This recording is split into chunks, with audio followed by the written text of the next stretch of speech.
Bienvenue à tous dans le Talk Afrique. Le 10 mai dernier, le ministre ivoirien de l'Intérieur et de la Sécurité a présidé à Abidjan une rencontre des acteurs impliqués dans la protection civile et dans la gestion des crises en vue de sensibiliser les populations à quitter les zones à risque en prélude à la saison pluvieuse. La Côte d'Ivoire est en pleine saison des pluies et l'on se souvient des catastrophes de l'an dernier avec des inondations et des glissements de terrain. Quelle riposte cette année face à la saison des pluies? C'est le thème de cette émission. Bienvenue à nos deux invités. Nous avons sur notre plateau M. Alla Della André. Il est professeur titulaire de géographie, spécialiste dans les risques et catastrophes naturelles. Bienvenue, professeur. Merci bien, M. Eouma. Avec vous sur ce plateau, Dr Nda Christophe, qui lui est docteur en géographie physique, option climatologie, spécialiste des questions hydroclimatiques et adaptation. Bienvenue, docteur. Merci bien. Merci, M. Eouma. Alors, donc, on dira de grosses pointures sur le plateau pour nous éclairer sur les questions liées, bien entendu, à la saison des pluies. Professeur Alla, vous êtes, comme je l'ai dit, professeur titulaire en géographie. Qu'est-ce qu'on met dans toute cette spécialité pour la gouverne de nos téléspectateurs? Alors, merci bien, M. Eouma. Quand on parle de géographie, c'est la science qui étudie l'espace et les phénomènes qui sont dans l'espace. De ce point de vue-là, nous avons deux grosses branches, la géographie physique et la géographie humaine. La géographie physique, c'est là-dedans qu'on met la climatologie, la géomorphologie et également les milieux naturels, c'est-à-dire les paysages naturels. Au niveau de la géographie humaine, vous avez la géographie urbaine qui étudie les villes, la géographie rurale qui étudie le milieu rural, vous avez la géographie du transport qui étudie donc le transport, vous avez la géographie économique qui étudie les phénomènes économiques à la surface, à la surface du sol, vous avez l'analyse spatiale qui étudie un peu la manière dont l'espace est aménagé et interconnecté. Vous avez la géographie, c'est l'aménagement du territoire, qui essaie de voir un peu comment les faits économiques et sociaux sont répartis et quelles sont les distorsions et les facteurs qui expliquent ces distorsions-là. Vous avez également la géographie de la santé, qui étudie donc les problèmes de santé. Vous avez la géographie de l'environnement, et à l'intérieur de la géographie de l'environnement, vous avez certains collègues qui étudient les études d'impact, d'autres qui étudient la qualité du cadre de vie, d'autres qui font les risques naturels comme moi. Oui. Vous avez certains qui font la relation entre environnement et santé. Donc vous avez toute une diversité de domaines, de spécialités que les géographes étudient. D'accord, on va en savoir un peu plus sur les questions hydroclimatiques et adaptation. C'est votre option, Dr Nda. Oui, effectivement, et comme le professeur disait tout à l'heure, la géographie physique étudie au moins 4 branches. Et moi, par exemple, je me suis spécialisé en climatologie. Et la climatologie, elle est aujourd'hui transversale. Voilà, elle s'intéresse aux questions hydrologiques, aux questions de l'agriculture. Voilà. Mais avant tout, elle essaie de caractériser le climat ivoirien. Voilà, et tout ça. Et moi, je me suis intéressé à l'agriculture, mais l'eau qui se met à la disposition des plantes pour sa satisfaction ou pour sa nourriture. D'accord, très bien. Et au cours de l'émission, nous allons parler de pluie. Et justement, professeur, pour ceux qui ont fait l'école primaire ou qui ont fait des classes, on a parlé des différentes saisons au cours d'une année. Avec les questions de réchauffement climatique, aujourd'hui, on ne sait plus où on en est. Professeur, aidez-nous à comprendre. Quelles sont les saisons de pluie au cours de l'année et quel est le commentaire que vous faites sur l'année 2021? Merci bien, M. Ouma. Alors, de façon générale, la répartition des saisons est fonction d'un certain nombre d'années d'observation. C'est lorsque, après plusieurs années, au moins 60 ans, vous observez les mêmes phénomènes c'est à partir de là que vous actez pour dire que la grande saison, c'est de telle période à telle période, la saison sèche, c'est de telle période, ainsi de suite. Pour ce qui concerne la Côte d'Ivoire, effectivement, dans la partie forestière, nous avons 4 saisons. Dans la partie montagneuse, nous avons 2 saisons.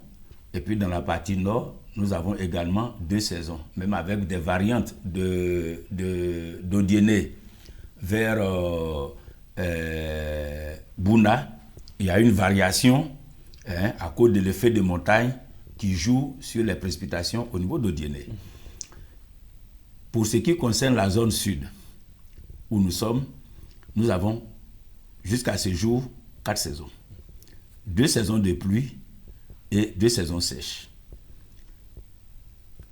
D'après les classifications, la grande saison des pluies commence normalement le 15 mars de chaque année pour prendre fin le 15 juin. Le 15 juillet plutôt, le 15 juillet. Et puis du 15 juillet au 15 septembre, vous avez la petite saison sèche qui est en fait une intersaison pluvieuse, c'est-à-dire qu'une petite saison où la sécheresse n'a pas les mêmes caractéristiques que la sécheresse de la grande saison sèche. Donc, ça veut dire qu'il y a une baisse des niveaux de précipitation. C'est pourquoi on caractérise ça d'intersaison pluvieuse, puisque ça intercale la grande saison et la petite saison pluvieuse. Et la petite saison pluvieuse, qui a son summum sur le mois d'octobre, commence la mi-septembre pour prendre fin à la mi-novembre. Et à partir de la mi-novembre jusqu'au 14 mars, vous avez la grande saison sèche. D'accord. Docteur Nda, quand vous regardez l'année, quel commentaire vous faites par rapport à ces différentes saisons? Est-ce que nous sommes effectivement dans le respect de ces saisons? Effectivement, nous sommes dans le respect de la classification que le professeur Alla a faite. Dans le contexte du réchauffement climatique, bien entendu, il y a d'énormes variations aujourd'hui. Voilà. L'année dernière, la saison a commencé un peu plus tôt, elle a été assez abondante, mais cette année, la saison des pluies à l'échelle de la Côte d'Ivoire a connu même un petit retard. Voilà. Mais au niveau du nord de la Côte d'Ivoire, nous pouvons dire que nous respectons les normes. La norme que le professeur a énumérée, et très souvent en climatologie, on a une période de référence, et la période de référence qui se prête à nous actuellement, les 30 ans donc, c'est de 1981 à 2010, et quand on fait la comparaison entre cette année et ces périodes que je viens de présenter, la saison des pluies a pris un retard au niveau de la région sud. De façon normale, elle a commencé dans ce mois de juin dans le reste du pays, je veux dire dans le centre et le nord du pays. D'accord. Quel rapport on fait entre climatologie et réchauffement climatique? Parce que les populations qui nous écoutent parfois ont des habitudes, et quand elles ne rentrent pas dans ces habitudes, on dit c'est le réchauffement climatique, et à tort et à travers, tout le monde en parle. Expliquez-nous un peu. Merci bien. Le réchauffement climatique, c'est, pour vous faire simple, l'atmosphère, qui est la couche qui environne la Terre, se réchauffe. Et ce réchauffement vient du fait que les rayonnements du soleil qui parviennent à la Terre viennent sous forme d'ultraviolet, mais la Terre va remettre cette énergie, mais sous forme d'infrarouge. Et c'est l'infrarouge, en fait, qui est la chaleur qui brûle. Et malheureusement, il y a un certain nombre de gaz composés d'au moins 3 atomes qui vont jouer un rôle de serre. Et ça veut dire que ces gaz-là, qu'on qualifie d'effet de serre, vont piéger la chaleur qui devait remonter dans l'atmosphère. Alors de plus en plus, il fait chaud sur la basse couche. Et quand il fait chaud, il y a les océans qui se réchauffent, il y a les glaces qui fondent, et alors il va y avoir beaucoup d'évaporation, surtout dans les océans, et les pluies vont être abondantes dans ces zones-là. Par principe, l'atmosphère coule comme l'eau des hautes pressions vers les basses pressions. Les hautes pressions sont les zones où il fait froid. Les basses pressions sont les zones où il fait chaud. Aujourd'hui, le réchauffement climatique a essayé de niveler, en fait, a diminué la différence. À partir de ce moment-là, la circulation atmosphérique est perturbée. Et donc, l'évapotranspiration ou l'évaporation qui s'accentue, surtout dans les zones marines, il va pleuvoir beaucoup plus dans ces zones-là. Et là où il n'y a pas assez de... Comme le vent ne circule pas assez rapidement, la répartition au niveau spatial ne sera pas correcte comme par le passé. Et même la répartition au niveau temporel ne sera pas également intéressante. D'accord. Professeur, vous qui étudiez les catastrophes naturelles, est-ce que la Côte d'Ivoire connaît des catastrophes naturelles liées à la pluie ou à la saison des pluies? Oui, bien sûr. En fait, au niveau de la Côte d'Ivoire, vous savez, quand on parle de catastrophes naturelles, ce sont tous ces phénomènes qui relèvent de la nature et qui se manifestent dans des zones qui sont parfois occupées par les populations ou par les systèmes économiques. Quand vous prenez l'inondation, c'est un phénomène naturel qui naturellement se produit. Généralement, quand l'inondation, parce que l'inondation se manifeste dans les points bas du territoire, quand ces points bas ne sont pas occupés ni économiquement ni démographiquement, l'inondation se produit, il n'y a aucun impact sur ni la population ni sur les faits économiques, il n'y a aucun problème. On ne parlera pas de catastrophe. Par contre, avec l'urbanisation, on se rend compte que les populations, malheureusement, vont occuper certains points bas de la ville. Et qu'on qualifie de zone à risque. C'est cela, on parle souvent de zone à risque, il faut déménager les populations. Vous savez, bien, quand on veut calculer, on veut qualifier une zone de zone à risque, il faut d'abord identifier deux choses. Okay. Il y a l'aléa. L'aléa, en fait, c'est le phénomène naturel qui est susceptible de se produire en un endroit précis. Okay. Donc, quand je parle de l'inondation, en tant que géographe, je sais que dans un fond de vallée, naturellement, c'est le couloir d'évacuation des eaux. Une inondation peut survenir dans un fond de vallée. Ça, c'est l'aléa. Si le fond de vallée n'est pas occupé par la population, il n'y a pas de risque. Okay. Si le fond de vallée n'est pas occupé par des industries, par des commerces, il n'y a pas de risque. Il y a un risque que si le fond de vallée, qui naturellement est une zone inondable, est occupé par des populations et les activités. Parce qu'en ce moment-là, si l'aléa se manifeste, cela va produire des conséquences. C'est en ce moment-là qu'on parle du risque. Mais le risque, en lui-même, est une situation potentielle. C'est-à-dire que si vous avez su prendre des dispositions, vous pouvez éviter que le risque devienne une catastrophe. La catastrophe survient lorsque vous n'avez pas pu prendre des dispositions pour gérer le risque et empêcher le risque de se produire. C'est en ce moment-là, quand ça se produit, c'est-à-dire que vous laissez, au lieu de mettre des canalisations, vous ne mettez pas de canalisation. Et puis, l'inondation survient dans une zone qui est habitée, c'est en ce moment-là qu'on parle de catastrophe. Alors, si on prend au niveau de la Côte d'Ivoire, vous avez l'érosion côtière, vous avez les inondations, vous avez les éboulements, glissements de terrain, ce que j'appelle en gros les mouvements de masse. Vous avez même l'érosion urbaine. C'est-à-dire que nos villes, compte tenu du fait que l'aménagement n'est pas au top, nos villes font l'objet de ruissellement. Et le ruissellement en milieu urbain, lorsque ça se manifeste sur des versants, sur des sommets, il y a une bonne partie du sol qui est enlevée, voilà, qui se décape. Et progressivement, vous allez voir qu'il y a des maisons qui ont été construites. Il y avait 2 escaliers. Et au fur et à mesure, sans qu'on y prête attention, on se rend compte que la maison commence à prendre de la hauteur. Et parfois, le propriétaire est obligé d'ajouter d'autres escaliers pour pouvoir monter. Parce qu'il va avoir un effet de décapage au pied des maisons.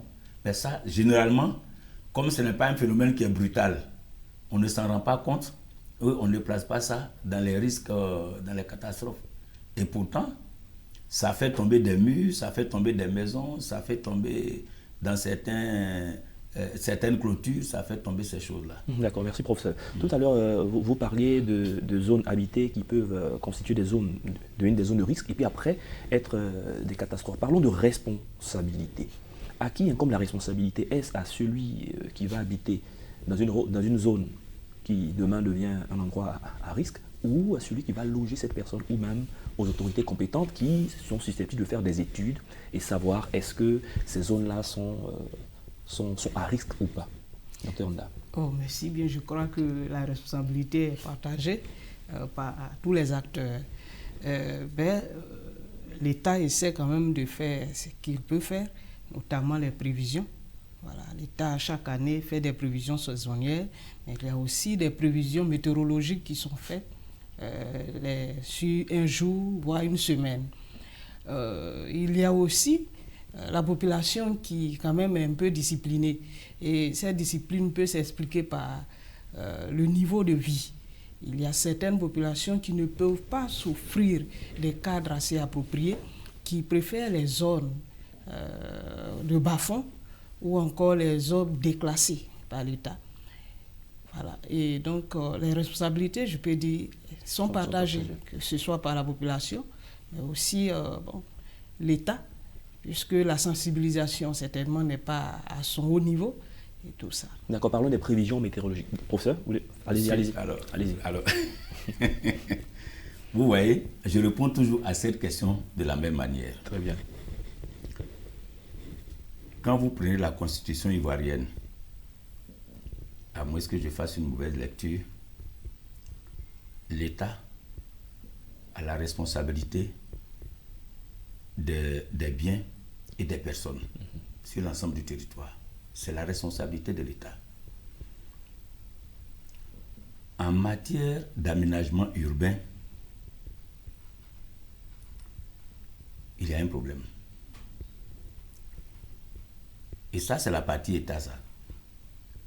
Comment nous créons nos villes? Nos villes, vous avez la brousse.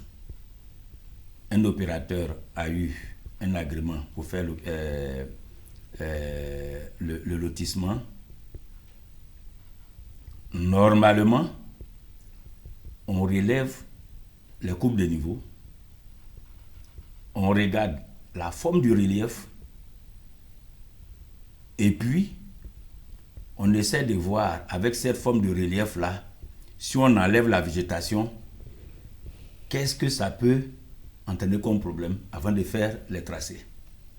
Mais ce qu'on a l'impression de voir, c'est qu'on vient, on a un espace, on fait passer les rues, et c'est après coup, c'est-à-dire que lorsque les gens ont habité, que la végétation est partie, qu'on se rend compte que cet espace qui est affaissé, topographiquement affaissé, mais dont on n'a pas fait attention, devient une zone d'inondation, devient un versant d'éboulement, parce qu'on n'a pas au départ pris la précaution d'identifier les risques potentiels qu'il pourrait avoir si on fait le lotissement comme ça. Ça, c'est le premier niveau de responsabilité. Le deuxième niveau de responsabilité, c'est que l'aménagement urbain, normalement, nous, quand on était étudiants, que la CETU, c'est-à-dire la Société d'aménagement des terrains urbains, était encore là, vous avez un lotissement, les voies sont bitumées, les caniveaux existent, l'électricité passe, l'adduction d'eau passe, avant que les populations n'aillent acheter pour construire. Donc vous avez un certain nombre d'infrastructures qui doivent concourir à la gestion du cadre de vie qui précède même l'habitation. Aujourd'hui, face aux difficultés économiques et tout ça là, l'aménagement de l'espace urbain, c'est juste le lotissement qu'on a fait. Une fois qu'on a fait le lotissement, parfois vous cherchez les bornes dans la brousse pour pouvoir implanter votre maison. Et c'est plus tard, quand il y a suffisamment de population, qu'on va vous envoyer l'eau, qu'on va vous envoyer l'électricité. Entre-temps, les canalisations qui permettent, puisque vous avez enlevé la couverture végétale, donc vous avez réduit la possibilité d'infiltration de l'eau. Et vous avez accru les possibilités de ruissellement maintenant. Mais comme vous n'avez pas mis le bitume, vous n'avez pas fait un bon aménagement, les caniveaux, tout ça là, l'eau qui va tomber désormais sur cette surface urbanisée là, cherche à se couler. Et si vous regardez bien, nos eaux dans leur écoulement envoient des pneus, des morceaux de bois, beaucoup de boue. Est-ce que vous voyez? Surtout, ouais. Donc, même si vous avez des caniveaux, comme ça se voit au niveau de la Palmeraie, en aval, ce sont des boues, ce sont des morceaux de bois, c'est tous ces débris-là qui sont la surface que l'eau charrie, qui viennent déjà réduire les capacités d'évacuation de ces caniveaux-là. Ça, c'est un problème d'aménagement et ça, c'est au niveau maintenant de l'État. D'accord, très bien. Professeur, avec votre permission, docteur, nous allons suivre ce qu'une de nos équipes de reportage a réalisé comme élément installé sur le terrain pour voir un peu les travaux en cours. Je voudrais qu'on suive cet élément et revient tout de suite. C'est déjà la saison des pluies et comme chaque année, Abidjan, la capitale économique ivoirienne, fait face à une vague d'inondations qui perturbe les habitudes des populations. Pour épargner les Abidjanais des zones à risque, des cauchemars des années antérieures, des travaux d'assainissement sont effectués à quelques endroits. Dans le bassin versant du sous-quartier Bonoumen, dans la commune de Cocody, se trouve la cité Alabra. À chaque saison des pluies, les riverains sont exposés aux intempéries des eaux. Cette année, des mesures internes sont prises pour contrecarrer les inondations. Quand ça vient, on prend notre position pour prendre les arbres, faire pour mettre en haut. Sinon, on ne peut rien faire. Si vous n'avez pas les moyens de pouvoir élever en hauteur, mais vous prenez des mesures au moins, ne serait-ce que de faire en sorte que devant votre porte soit propre, pour ne pas que la canalisation qui est en face de vous puisse être bouchée. Voilà. Maintenant, ceux qui ont les moyens, ils peuvent, n'est-ce pas, relever en air pression ou bien faire une petite mezzanine chez eux pour qu'au moins, en cas de cas, ils puissent carrément se protéger. Pour éviter les dégâts des inondations en saison pluvieuse, près de 32 milliards de francs CFA sont mis à disposition par l'État ivoirien à l'effet de réaliser des ouvrages de drainage pour faciliter l'évacuation des eaux à la grande satisfaction des populations. Quand l'eau ne rentre pas dans notre quartier, automatiquement le quartier d'Alabra Sojefia est aussi protégé. Parce que c'est le surplus d'eau qui rentre dans notre quartier qui va les inonder chez eux là-bas aussi. Et je crois que cette décision vraiment urgente du ministre nous rassure, parce que si d'aventure les pluies devaient encore venir, au moins des gens de notre quartier sera préservé, n'est-ce pas, de l'infiltration des eaux dans notre quartier pour impacter les populations. Depuis quelques semaines, des campagnes de sensibilisation sont entreprises par les ministres de la Sécurité et de l'Assainissement auprès des populations. Objectif, observer 0 mort lié aux inondations en cette saison des pluies. Alors, nous avons vu ensemble 7 éléments. Quel est votre commentaire sur ce que vous venez de voir, des zones qui étaient les années antérieures, qui ont souffert des pluies, mais qui, avec les riverains, proposent des mesures pour pouvoir vraiment pallier les difficultés pour cette année? Docteur Nda. Merci bien, je pense que c'est la seule chose à faire. Hein. Voilà, à défaut de délocaliser ces populations, il faut prendre absolument des mesures pour anticiper sur ce genre de catastrophe. Voilà. Et je pense que l'État, surtout pour ce qui concerne le bassin Bonoumen, Palmeraie, l'État a essayé quand même de curer les caniveaux et même élargir les caniveaux. On espère que tous ces travaux, ces grands travaux vont contribuer à résoudre ce problème-là. D'accord, merci Dr Nda. Professeur, malheureusement nous sommes en train d'aller vers la fin de l'émission.